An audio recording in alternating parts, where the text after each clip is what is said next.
Kupata Zaburi 18 mstari wa pili, dial *811 *817 hash. Mwenyezi Mungu ni mwamba wangu, ngome yangu na mkombozi wangu. Mungu wangu, mwamba wangu ninayemkimbilia ninapohitaji kuwa salama. Zaburi 18 mstari wa pili. Zaburi 18 mstari wa pili, dial *811 *817 hash. *811 *817 hash.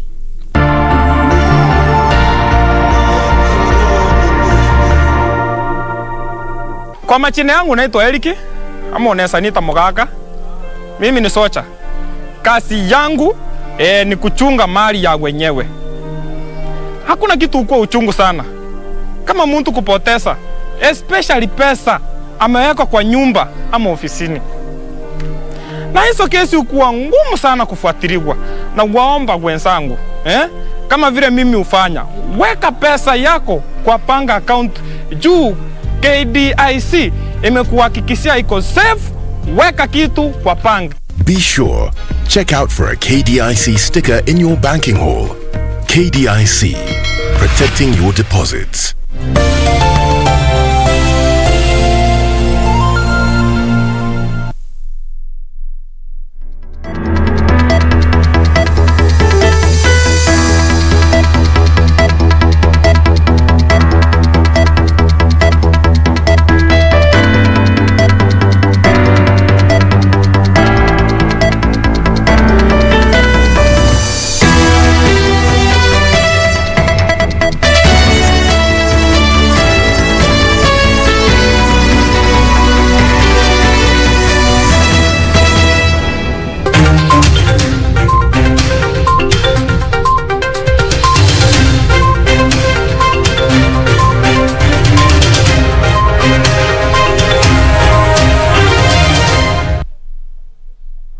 It's Tuesday, the 27th day of July 2021. You're in time for KBC Prime Edition, coming to you from Broadcasting House right here in Nairobi. Good evening, my name is Mboya. Tonight we will bring you top local stories. We'll also be looking at the day's business and also sports. Plus, we have live in studio Professor Bernhard Ogutu, a scientist, a research scientist at KEMRI, and our topic tonight is combating malaria. So get on the phone and start sending in your questions on media platforms at KBC Channel 1, #Prime Edition. But first things first, our top stories tonight.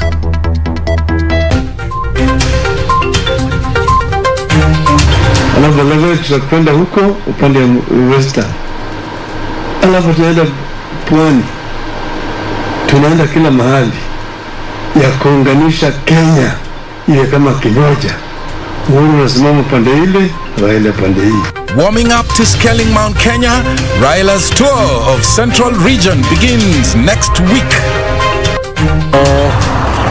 I've just completed the autopsy of the body of the late Carlo in KANGOGO, and what I found out is she died because of a single gunshot wound to the head. Autopsy on KANGOGO's body reveals a single gunshot ended her life. But who pulled the trigger? We today once again invite UK investors to tap into these positive attributes that Kenya presents to the world. President Kenyatta showcases Kenya's 500 billion shilling investment opportunities as he meets British investors in London.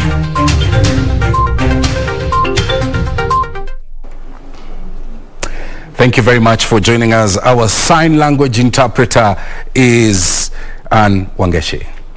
Let's go to our top story. President Uhuru Kenyatta and ODM leader Raila Amolo Odinga are set to begin a nationwide tour in the coming week meant to popularize the handshake. Odinga, who was gracing an event organized by musicians across the country in Gatanga, Murang'a County, described his visit to the region as the beginning of a new journey in what could be a pointer to his presidential ambition. JJ Curia opens our coverage tonight with that report. Though the event was dubbed a celebration for musicians in the country after the government waived 25% of excise duty from their Skiza earnings,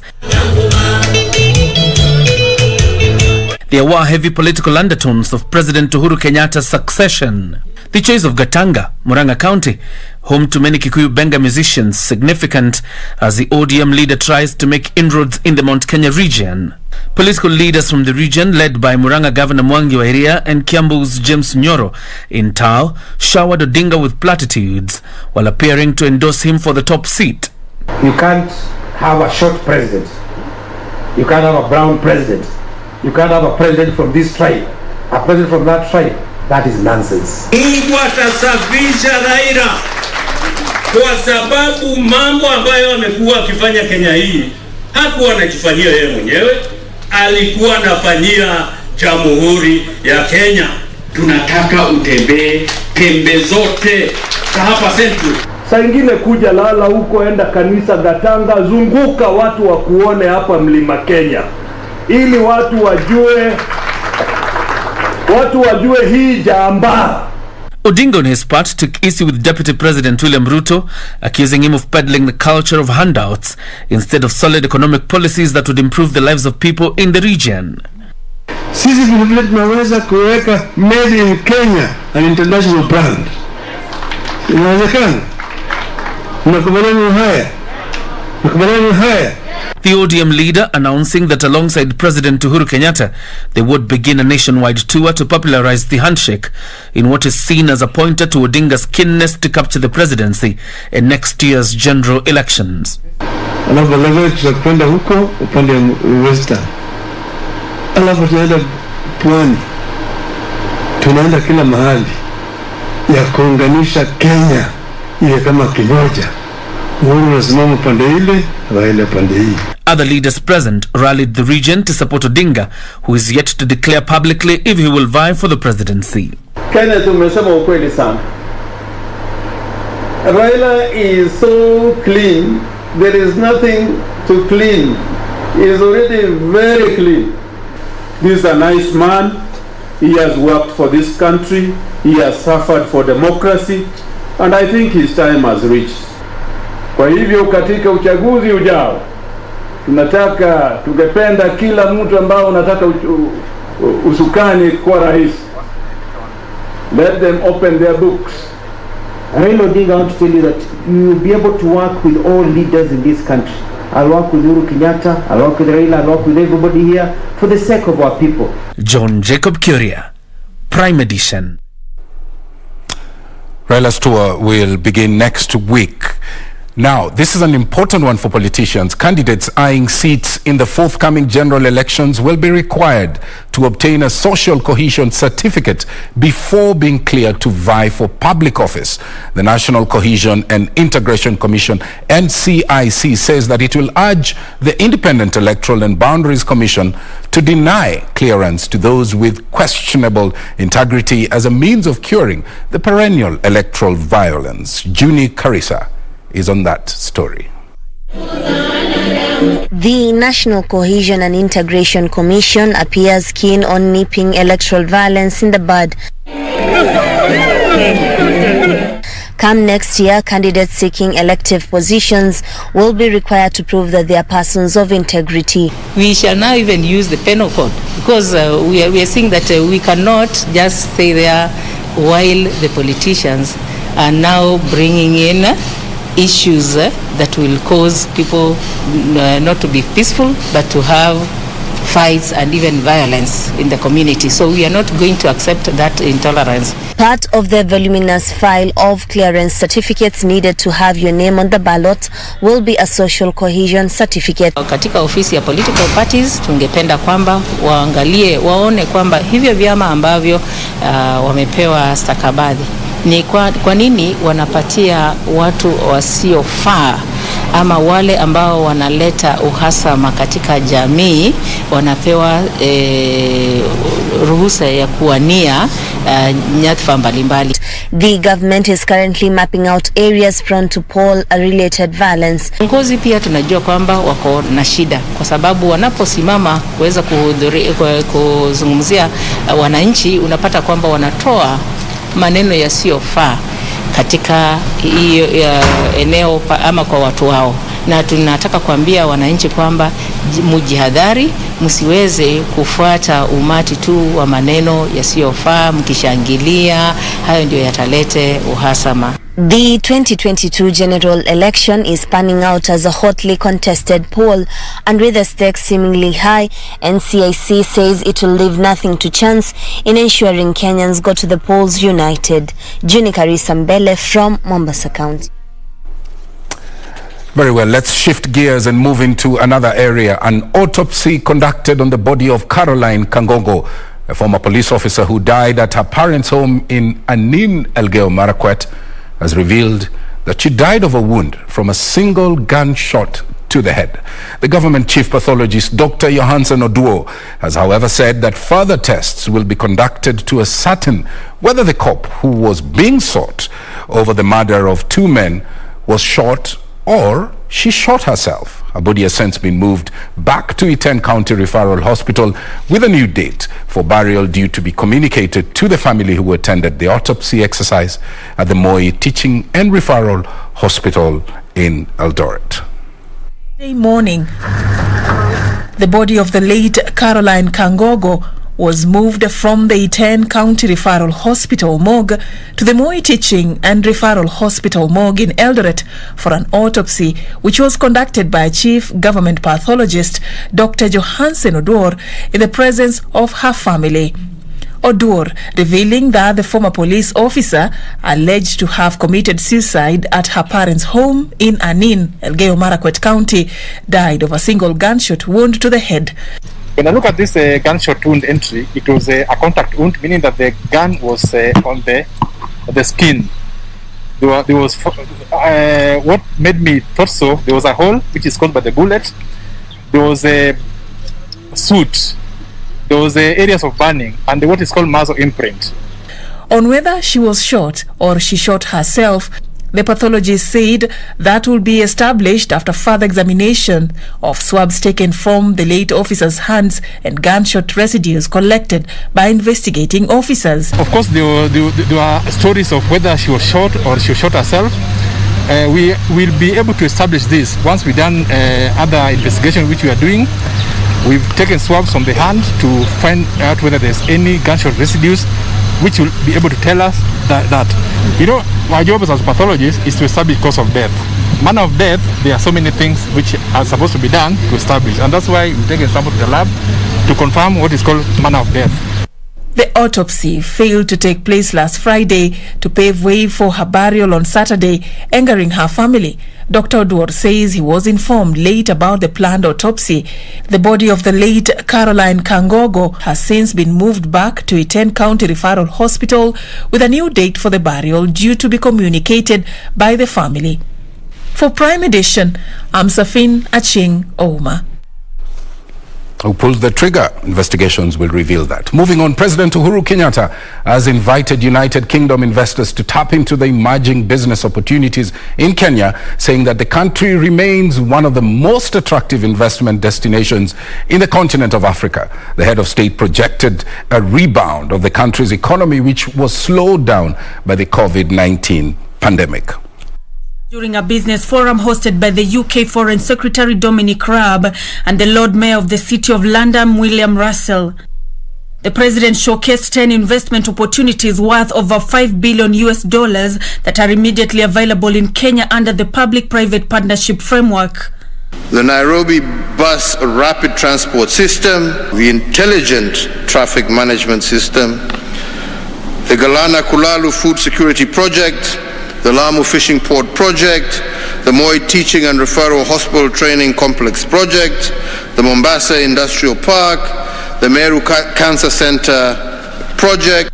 President Kenyatta announced Kenya's ambition to deepen its cooperation with the Foreign Commonwealth Development Office through a memorandum of understanding to be formalized between the country's national treasury and the private sector infrastructure development group. During the event, a cooperation pact was signed between the Nairobi International Financial Centre (NIFC) and the City UK, a London business lobby group. We today once again invite UK investors to tap into these positive attributes that Kenya presents to the world. And indeed, I note today, and we are very pleased, that the Nairobi International Financial Centre Authority has teamed up with City UK to work together to develop and promote new opportunities for business to invest and to grow in both our countries. President Kenyatta further said Kenya's economy is projected to rebound strongly from the slowdown occasioned by COVID-19 with an estimated economic growth of over 7%. Our country also stands as one of the most pro-business on the African continent, with the World Bank Ease of Doing Business currently making Kenya the 4th in Africa and the 56th globally. During the event, UK Foreign Secretary announced 20 billion shillings of new UK government and private investment into Kenya's Big Four projects. It's a great pleasure that I can announce today that the UK will provide £1 million of UK funding for the technical support to structure a pipeline of projects for private investment in Kenyan infrastructure, the things that really matter to ordinary Kenyans like railways, roads and housing. Nancy Okware, Prime Edition. Now, Kenyans are impressed by the ongoing infrastructure development across the country. That's according to a survey released Tuesday by TIFA Research. The survey, which was conducted from 1,500 respondents, however, found out that majority of Kenyans are dissatisfied with the rising cost of living. A survey conducted between June 28th and July 24th from a sample of 1,550 persons from across the country indicates a disillusioned populace. According to the research, just 1 in 10 Kenyans feel the country is moving in the right direction, while 72% are dissatisfied with the current state of affairs. Majority are citing the high cost of living and unemployment, which they say has taken toll on them. Among those who feel the country is heading in the right direction, 18% laud the government's effort in dealing with COVID-19 pandemic. The achievements of President Uhuru Kenyatta's government that Kenyans take pride in include infrastructure projects, national cohesion, and increased power supply. The perceived negative aspects of the Jubilee government include increased public debt and corruption that have led to economic hardships. Kevin Washira, Prime Edition. Let's now move on into health matters. The government is now turning its attention to the war on non-communicable diseases such as diabetes, stroke, and heart illnesses, said to contribute to 39% of deaths countrywide. The Ministry of Health has now launched a 4-year strategic plan detailing how to prevent and control the prevalence of these diseases.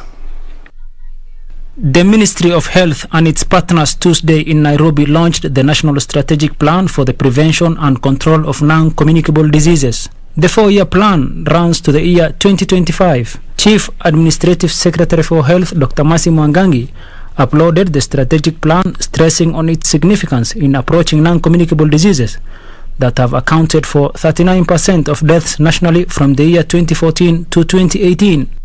This launch is indeed timely as our country is experiencing an epidemiological transition from infectious diseases towards non-communicable diseases.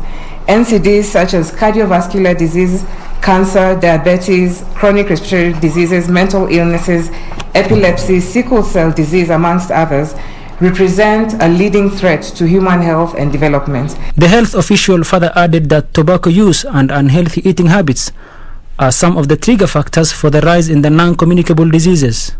And the rising burden of non-communicable diseases is largely attributable to the 5 shared risk factors that are influenced by economic transition and rapid urbanization. These include tobacco use, consumption of unhealthy diets, insufficient physical activity, and excessive use of alcohol. Caroline Njuguna, who is the country director for Program for Appropriate Technology in Health, PATH, said her organization will participate in the national strategy by covering areas such as early detection of the diseases, as well as public awareness and provision of palliative care. As PATH, we are truly delighted to have contributed and participated in the development of this NCD strategy of 2021-22 to 2025-26. Our mission as an organization is to advance health equity through innovation and partnership, with one of our strategic priorities being increased health system capacity and resilience. Now, we realize this with partnering with governments and like-minded organizations aimed to increase capacity, realize equitable and accessible quality care. Reporting for Prime Edition, I am Yusuf Hilo. We'll also be coming back to give you an update on the COVID-19 situation. Plus, live in studio, we have Professor Bernard Ogutu, research scientist at KEMRI. Tonight's topic, combating malaria. Get on the phone, send in your comments or questions on our social media platforms at KBC Channel 1 and at Prime Edition. We'll take a short break, but we will be back. Stay with us.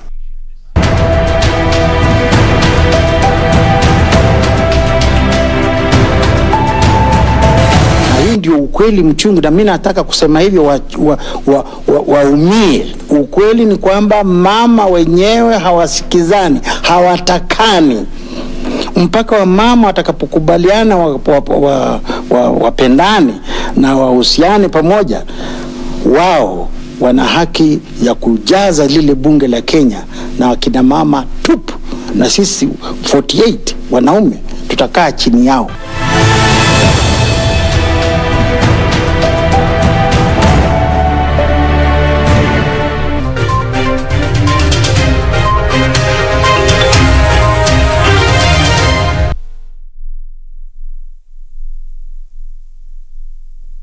The military is currently the epitome of management in this country.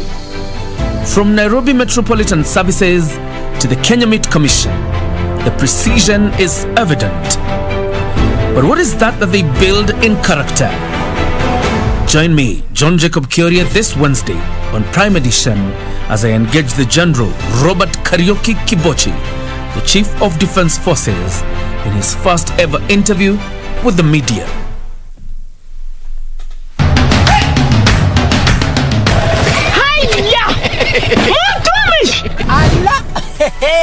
Nissan Serena ndio hii, na unaweza kuwa wewe ndio tunapikia simu. Kodi ya Nissan Serena ni NS, alafu kisha kwenye amount ni 50 bob. Hii Nissan Serena tunakupatia na shilingi 50. Kujiunga na QuickBid ni rahisi. Enda kwenye M-Pesa, bonyeza paybill, kisha weka business number 4032353. Kwenye account weka kodi ya bidhaa unayotaka na bid yako ya chini zaidi, kwa mfano TV 16, kisha weka shilingi 20 tu kama idadi yako. Weka bid yako pia kwenye www.quickbid.co.ke. Kumbuka, bid ya chini zaidi ya kipekee ndio hununua. QuickBid, bidhaa bora kwa bei ya chini.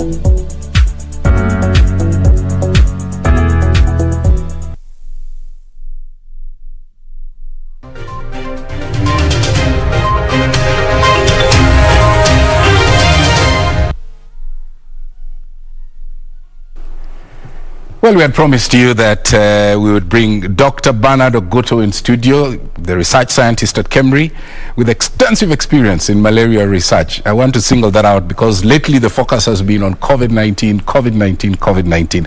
So thank you for coming. Thank you for honoring our invitation. My pleasure.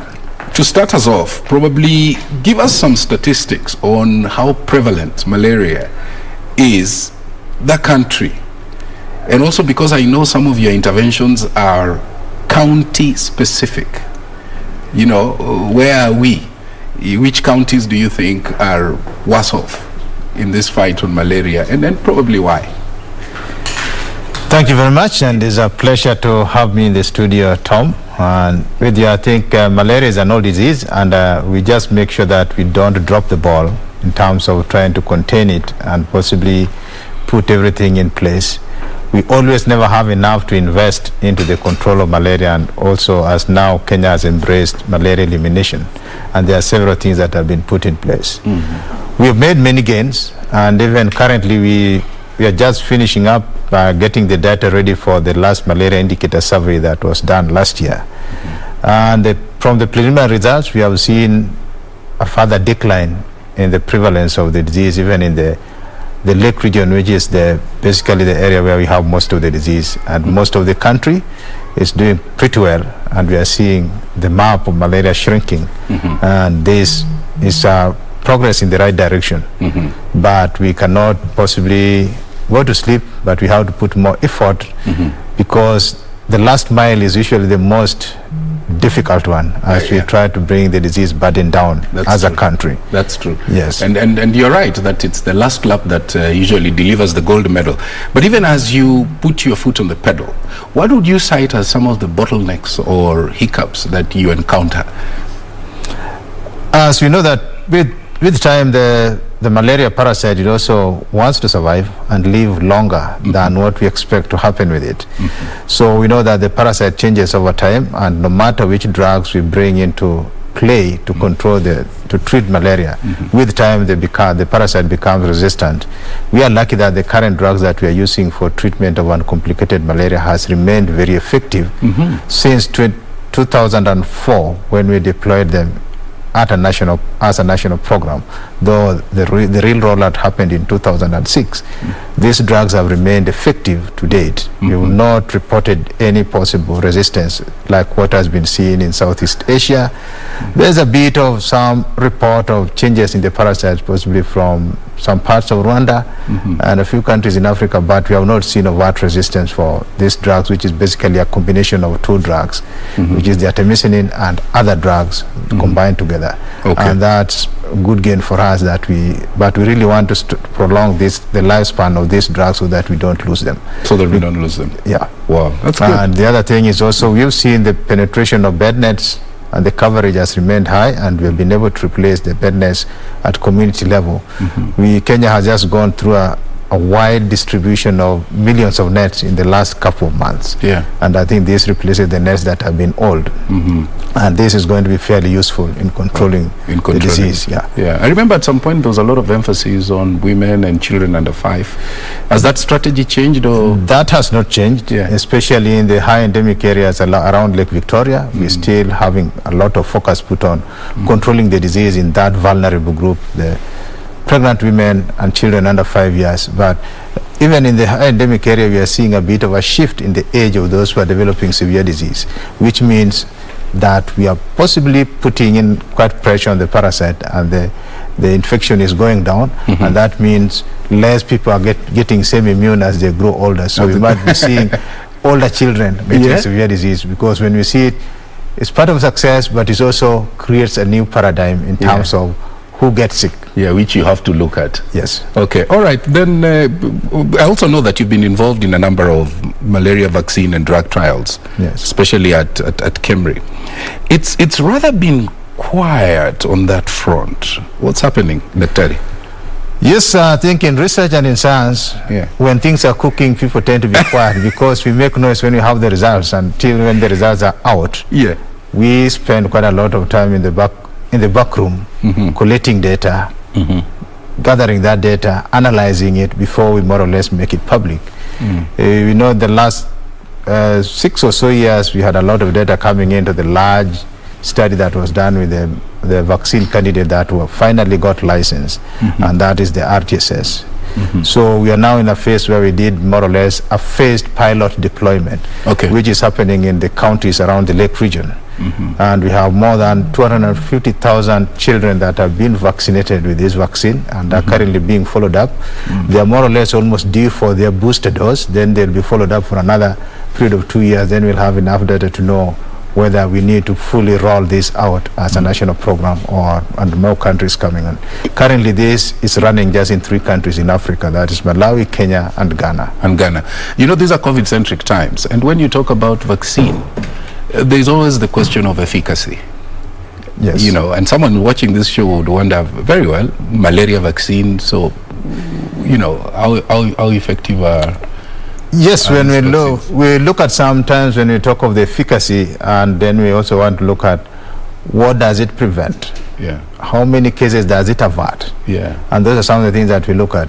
The vaccine might have just been around 50% efficacious, but if we look at the number of deaths or infections averted when this vaccine was given to children, because in the large phase 3 that was done before licensure, we more or less had 16,000 children that were followed up in this 4-year period of study. Okay. And the impact was quite good, and that's why we felt that we need to go into the phase deployment, and that's why the launches of even as the first generation malaria vaccine. We have seen a few new candidates that have shown a much higher level of efficacy, and this is going into the late phase of development, and if that is sustained, then possibly we might be having a second generation in a few years to come. In a few years to come. And that's the sort of thing that we look forward to. And that's good news. Recently, the president unveiled the first locally developed rapid testing kit for malaria, and I'm thinking that's a big one, isn't it? Thank you very much. What other milestones are we seeing? I think the main thing is that I think this is one of the big political will that people needed to have, that the president has come forward to see that most of the commodities that we are going to use in malaria control and managing malaria should be manufactured locally. And he threw up this challenge that I would want to see what the Kenyan institutions can do. And to this effect, KEMRI took it upon itself that we are going to develop the rapid diagnostic kits, because I think the technology is out there and we understand the parasite pretty well.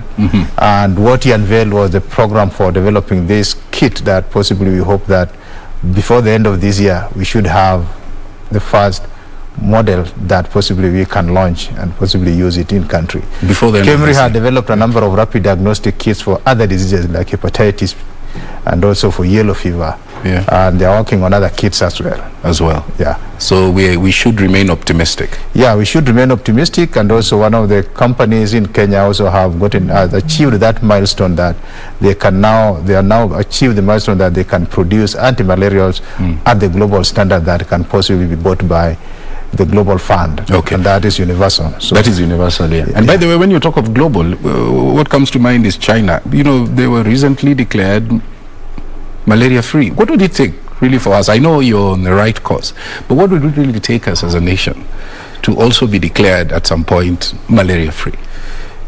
I think this good lesson that China is a fairly large country, and we know that China on the south border is some of the countries that are still malaria endemic, though the disease burden is not that great in Southeast Asia, because on the south they border Laos, Vietnam and Myanmar, who are still having malaria. And despite that, they have been able to basically not have any transmission in country for the last couple of years. And I think the team that went there early this year to investigate and assess them to see whether the data they are producing is valid, that they have no malaria cases in China in the last couple of years. And they proved that what they were giving was credible, and that's how the report came back, and they were declared malaria free. They have a very robust surveillance system to make sure that there's no reintroduction. Something we can learn from? Yes, which we can learn from, that despite China having a very large diaspora population who are going back, some of them are in Africa where the disease is endemic, but they can make sure that those are some of the things that their surveillance is helping them. They have neighbors who still have malaria, and they have to make sure that people coming in don't bring back the disease, so that they infect the mosquito, so that they can have a local transmission. And it's that surveillance and also the investment they are putting, and I think this is one of the lessons that we need to learn. We need to learn. In a big country, you can achieve a very big milestone. Okay, let me take you from China and take you all the way to the United States of America. Bill Gates. Yes. The genetically engineered mosquitoes. It got a green light recently, that program, but activists are up in arms. They're saying it might adversely affect the ecosystem. And I'm wondering what Daktari thinks of that. Thank you very much. And I think a number of things that we start off from much more of academic discussions, then we go to practical discussions. Because whenever you interfere the genetic system of any organism, then the fear is that once you interfere it, what can happen next if this mosquitoes were only transmitting malaria. If you change them, they start transmitting something else. It might be a fear of unknown, but these are things that people have to observe with time. And if that is what might work, the only thing is that as we evaluate them to assess how effective they are, we need to be cognizant of the possible effects and see how put a robust system how to mitigate against the potential pitfalls that might be around any new technology. And So some of these, so I can't say that it's something that we should not look at. It's something we should look at and see how useful it is and really go out to mitigate on the possible harmful effects on the environment. All of us were very skeptical previously when we even talked of DNA or nucleic acid based vaccines.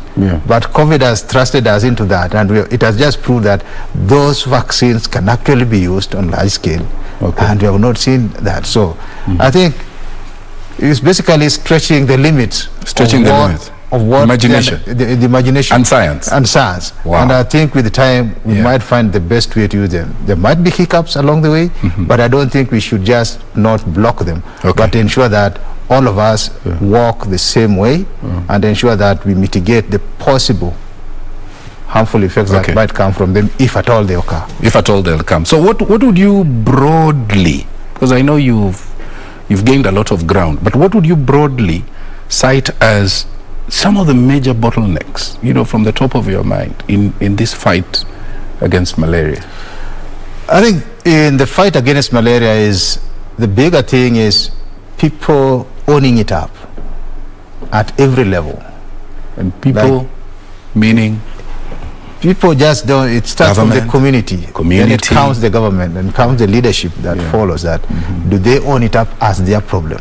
Because if you own it up, then you start investing into it. And I think we can say that we have even in Kenya, we've reached that stage where now the president owns up to malaria, and if he sees that one of the flagship projects he wants to see done, and now that he is the chair of the Africa Malaria Leadership Leaders Alliance, then I think he's really brought a number of things in, and now he's looking for local resources. That's why through his advice, now we have the End Malaria Council that is going to try to raise resources locally, bring in the private sector and the public sector to work together. So that we can see. Now we could, even part of the thing that was launched in Kilifi was the Youth Army for Malaria Elimination, which means I think I saw Kazi kwa vijana, and these guys are going to be used. So what are they doing? They should be able to go help clear the bushes around the homestead, do the spraying, and also provide health education to the community. And I think this might be a better way of using these young people to make a greater impact and some of the disease area that possibly need. I agree. You talked of resources. How are we doing in terms of our... In terms of resources, we know that at any given time we have been falling behind what we need for the control of malaria globally, and even at regional and even at country level. And there is something that you will never have enough resources, and the best thing is how best can we use what we have.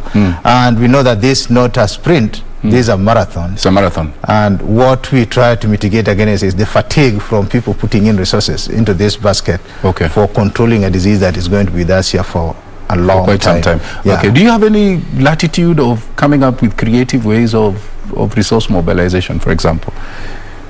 These are some of the things that have been put in place because there are people who have come up with very innovative ideas, where you have philanthropies that come in possibly to start certain activities that will bring in other people, other philanthropies.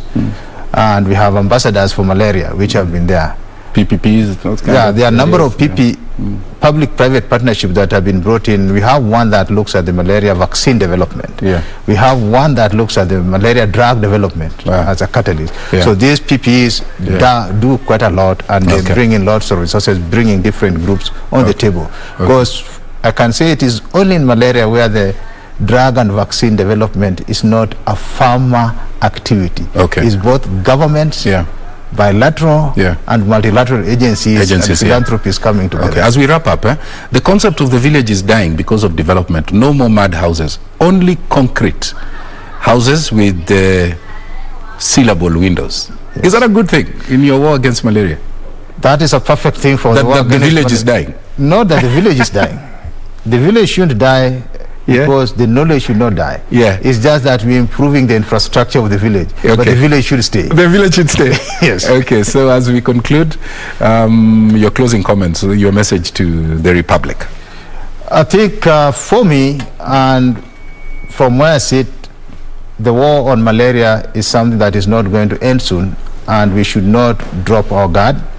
Let's make sure that we use our nets for those who are in the malaria endemic area. Okay. Ensure if you get sick, get tested, get treated, and get retested to make sure that the treatment has worked. Excellent. And when we tell you the vaccine is available, come out in large numbers. In large numbers. Get it. That's a good place to leave it. Keep your eye on the ball and your foot on the pedal. Thank you very much, Daktari. I rushed by referring to you as a professor, which is also a good thing. I mean you well, but thank you, Daktari. Very much. It will always happen. Thank you, Daktari, for coming through. Dr. Bernardo, go to Kemri Scientist. Well, we're going to take a short break. When we come back, the day's business and also the day's sports. So stay with us.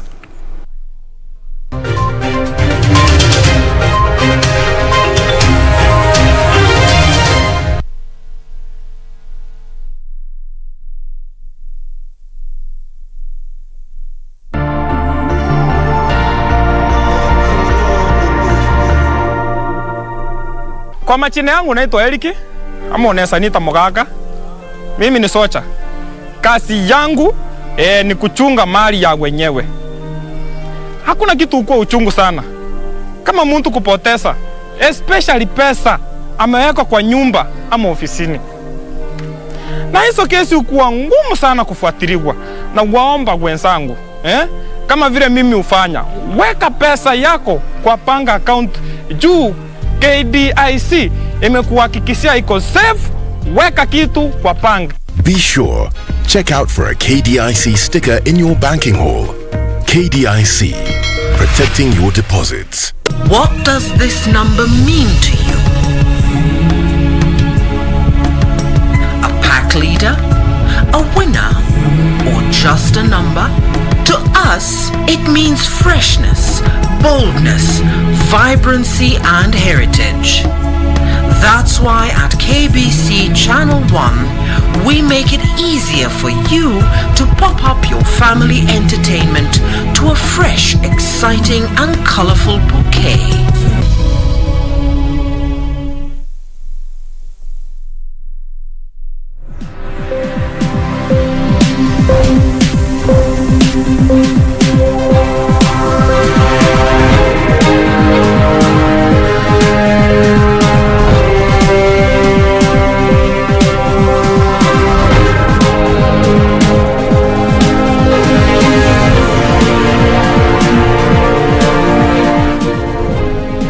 Now time to take a look at the latest in the world of business.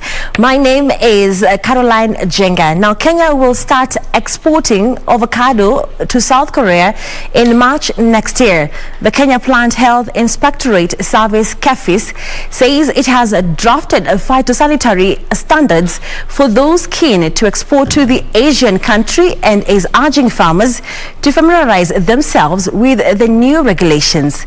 Let's take a look at that story. Early this month during the Coffee Expo in South Korea, Industrialization and Trade Cabinet Secretary Betty Mine signed an agreement with South Korea that will see Kenya start exporting avocado to the Asian nation. We had discussion with them to be able to complete the process of pest risk analysis to allow us to export avocados, possibly from March, April next year.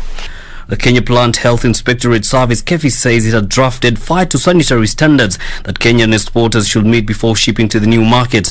What now is needed is to sensitize the farmers on what is required.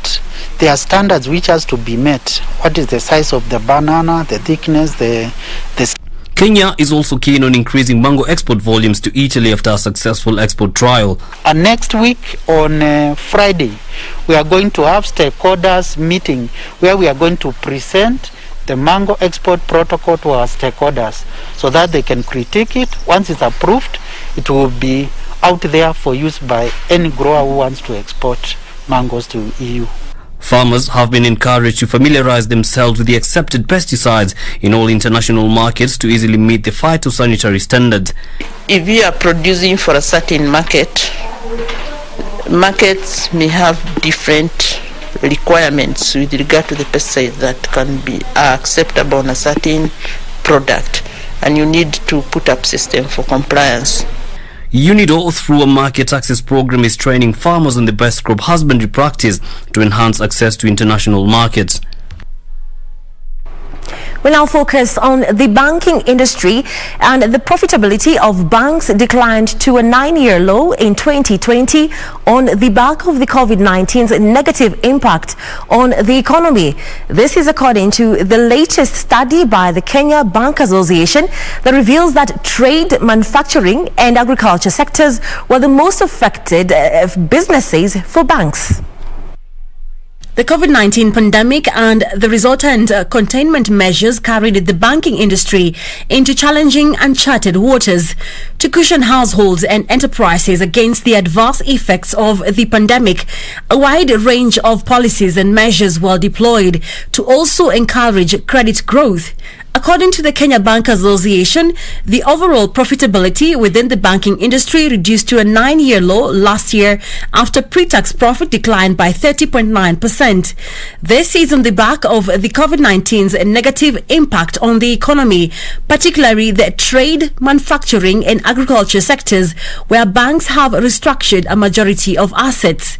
In the year, the banking sector weathered a challenging business environment, maintaining strong and adequate liquidity, as well as sufficient capital positions that continue to enable the sector carry the rest of the economy through the devastating effects of this pandemic. Banks increased the loan loss provisioning by 47.5% to 198.1 billion shillings in 2020, with loan loss accommodation absorbing 45.7% of the non-performing loans compared to 40.2% in 2019. In terms of the ratio of these loan loss provisions to loans, we saw an increase from 5.4% to 7.4%, again reflecting the cost of contracting loans from the perspective of the provisions that need to be taken against those loans. Habil is optimistic that players in the banking industry will continue to review and enhance their business models, seeking to leverage on frameworks that promise efficiency gains, particularly through adoption of technology-based innovations. A majority of institutions of the higher learning can only provide accommodation for about 20% of their students' population, with the situation getting worse due to rapid urbanization. To address this challenge, investors such as ACCOMMODATION Holdings are tapping this through provision of purpose-built student accommodation facilities. Now, Tuesday, the United States International University Africa, USIU Africa, signed a deal with Kwetu students residents for accommodation of 1,200 students. Today we have 3,000 operational beds, including over about 700 here, 500 across the road, so a total of about 1,200 beds around USIU. We also have a construction pipeline of about 7,000 beds that are going all around Nairobi. ACCOMMODATION Holdings has in a significant way helped to alleviate one of our biggest challenges here at USIU Africa. With a student population of more than 6,000, as I indicated, USIU Africa's on-campus accommodation can house a mere 258 students. 4 out of 10 bank transactions are done through digital platforms in Kenya. According to data from the Kenya Bankers Association, this has increased the number of vulnerabilities of the public to cybercrime such as phishing, identity theft, and data breaches. The data indicate that malware and application attacks rank highly among the emerging cybersecurity challenges. The latest report from the Communications Authority of Kenya shows that cyber threats rose by over 50% to 56.2 million incidences from 35.1 million threats reported in the previous quarter.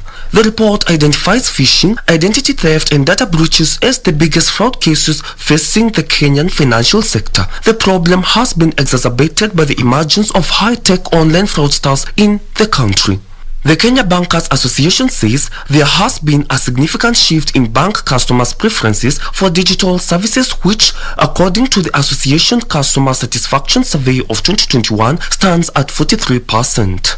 Though official statistics are hard to come by, the financial sector lost more than 10 billion shillings to fraudsters in the year 2021, according to financial experts. KBA and industry stakeholders have rolled out the Car Chonjo awareness campaign to enlighten bank customers on how to safeguard their transactions. CA data shows there were 21.75 million internet users in Kenya in January this year, while the internet penetration in Kenya stood at 40% in the same period. KBA says government regulators, security agents and the banking industry needs to continue working together to ensure secure and trusted digital connectivity in a data-driven world to protect individuals, businesses and the economy. For Prime Edition, I'm Brian Munyoki.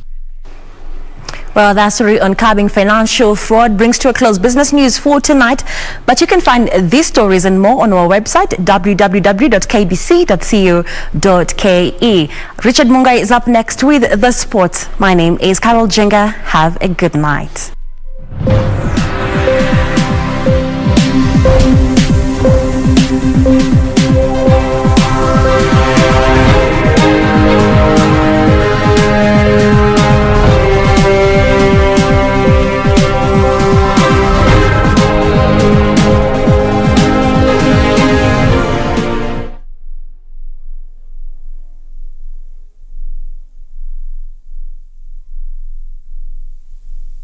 The military is currently the epitome of management in this country. From Nairobi Metropolitan Services to the Kenya Meat Commission, the precision is evident. But what is that they build in character? Join me, John Jacob Kioria, this Wednesday on Prime Edition as I engage the General Robert Kariuki Kibochi, the Chief of Defense Forces, in his first ever interview with the media. Kupata skiza tune ya Karau na DJ, bonyeza star 811 star 967 hash. Raya, hii ni kwa matiche wote. Please, do not confuse the government. Usianza kufinya ile kitu inasema more fire. Ama ile ya the roof is on fire. Ama unaanza kusema we are killing this party. Ama the party is just a bomb. We are having a blast. No. Wewe cheza musiki and just be Fitland. Enjoy. Ama namna kani. Sawa. Over and out. Bonyeza star 811 star 967 hash. Star 811 star 967 hash.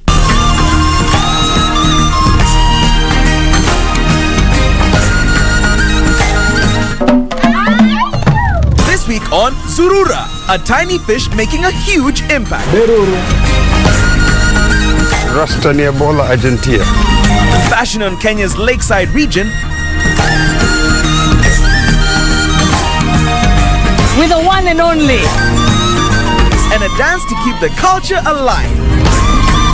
That's coming right up on Zurura. Find your adventure. Ndio ile Lake Victoria pale ninaiona vizuri sana.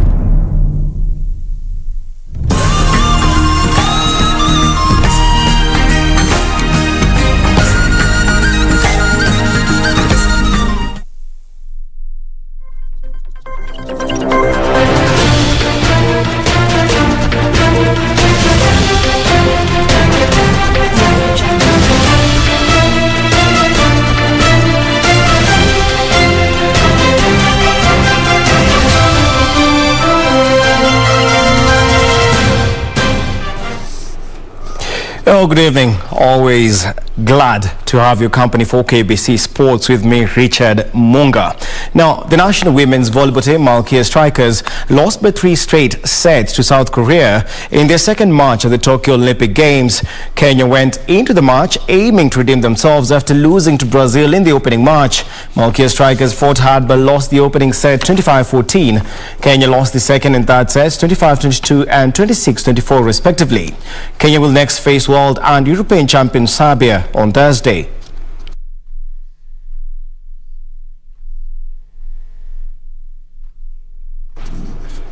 Meanwhile, Kenya's boxing medal hopes at the Tokyo Olympic Games were dashed after pugilist Elia Joey and Elizabeth Akinyi lost their round of 16 bouts to Cuban Julio Cesar La Cruz and Helena Panguana of Mozambique, respectively. Captain Nico Koth and Christine Ongare also lost in the round of 32.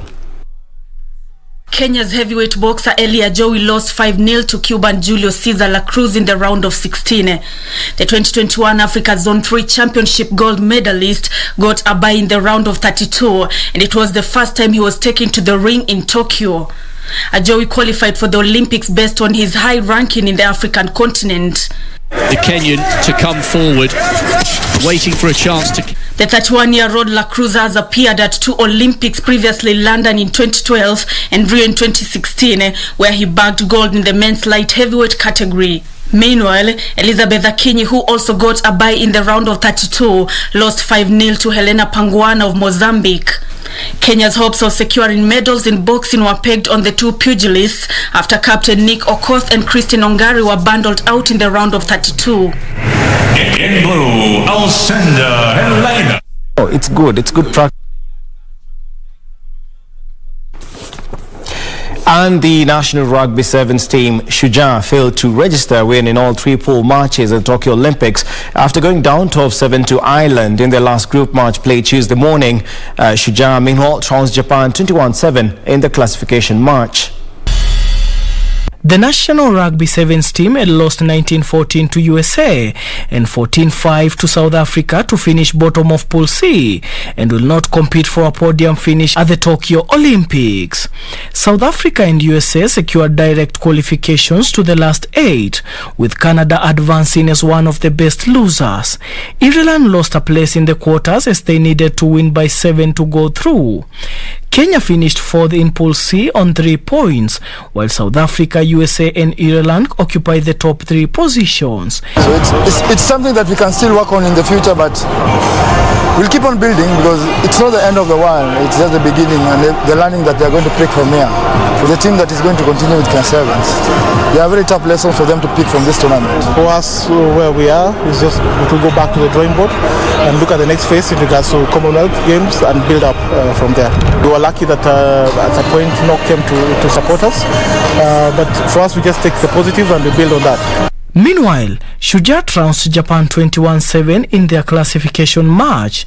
Alvin Otieno, Jeff Oluoch and Captain Andrew Omonde scored tries for Kenya, while Captain Masuichi Hito scored the lone try for the hosts. Daniel Mwendwa, Sports.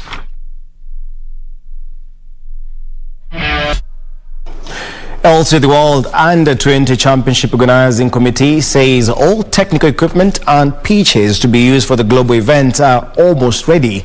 Organizing Committee Technical Director Ibrahim Hussein say they are waiting for the clearance of the equipment so they can inspect them. Hussein added that the committee has managed to overcome the hiccups earlier faced in preparing the technical equipment, including the D section. He also announced that the main track at Kasarani is ready after much work on the same last week. The spectatorless event is set for August 17th till the 22nd and is set to bring together thousands of junior athletes from close to 128 member federations of world athletics.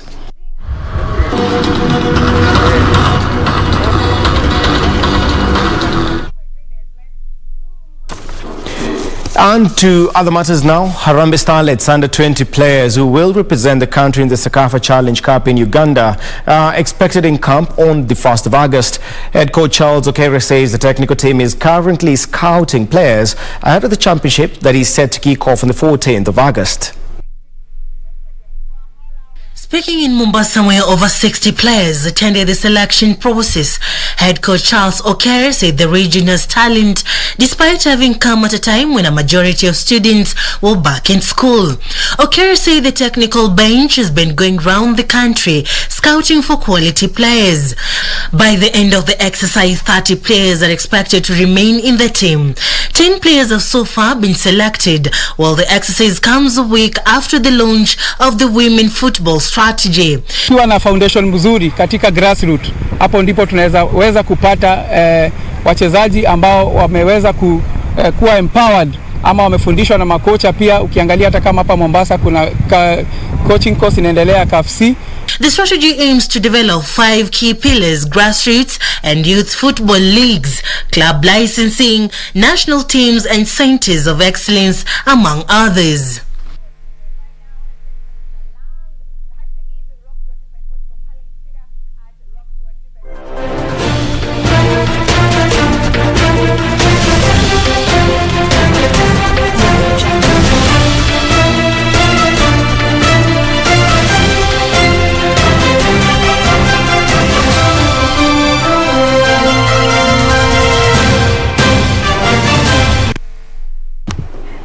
Well, that's all the time we had for sports, and as Carol earlier mentioned, for all the stories that we had for you tonight, and more updates, be it political news, human interest stories, sports, business, log on to our website, that is www.kbc.co.ke, and also our YouTube page, that is KBC Channel 1. Well, that does it for me for sports tonight. But Tom, maybe anything to add in regard to that? You can be straight away. You can have an opinion straight about away, the I'm telling you. ongoing Olympics. Yeah, thanks for updating us. No, I was very keen. I was watching the story on Malkia, SHUJAA, and the boxing gentleman. What's his name again? There are a couple of guys. You have Kuri. There are the heavyweight category. A Joey. You still have a Joey. Okay. Yeah. So here's the thing. You said hopes were dashed. But the converse is this. They may have lost, but you know what? That's good exposure right there for them. Although I believe the exposure should come before such high-profile tournaments. I do believe the same, and not to discredit the federation's, let's say, efforts to make the guys well prepared for the tournament. But it's just a personal belief. Forgive me, a personal belief that we should be having a lot of exposure way before the major tournaments, because the major tournaments everyone is indeed watching. So I do believe we should have more. And Malkia does very well on the continent. Exactly. But then again, okay. But anyway, there are efforts in place. We've had these conversations with heads of sports federations all over the country, and they have actually, pointed out to a couple of issues that they are working on. So congratulations to federations, and hopefully maybe even the next players. Exactly. Malkia, the boxers, they've done well. We're proud of them. Exactly. So in 2-3 years, maybe the next major competition. Well, we're going to be registering better results, to say the least. That's true. And by the way, the Kenyan mantra has always been the last lap delivers the gold medal. Exactly. We are yet to get into athletics on the, on the track. So we're waiting for a couple of gold medals and silver and bronze. Hopefully gold medals and silver. We'll see how that pans out. Close it, my brother. That's it for sports. But always remember that you can catch me every day of the week. So see you tomorrow, and the sports desk responsible for bringing you tonight's bulletin. Thank you very much, and for the viewers, do enjoy the rest of your day. Good night.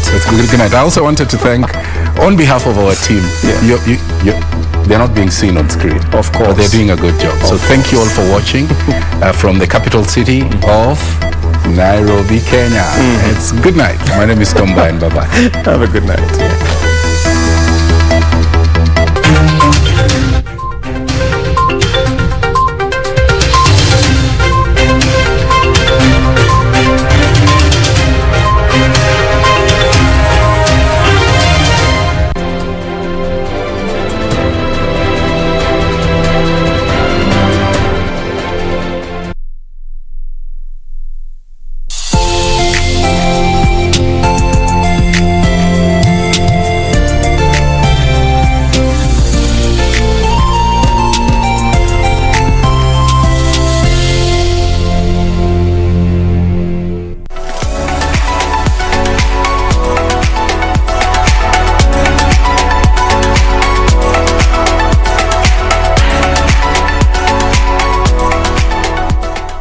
Asante sana mpenzi mtazamaji, mahali popote unanitazama. Kwa majina najulikana kama Mutumishi Asante Yesu. Ukiniita Mr. Quickbit tutakuwa tuko sambamba. Kumbuka hapa kwenye Quickbit tuko na bidhaa chungu mzima. Yaani bidhaa mapochopocho my friend.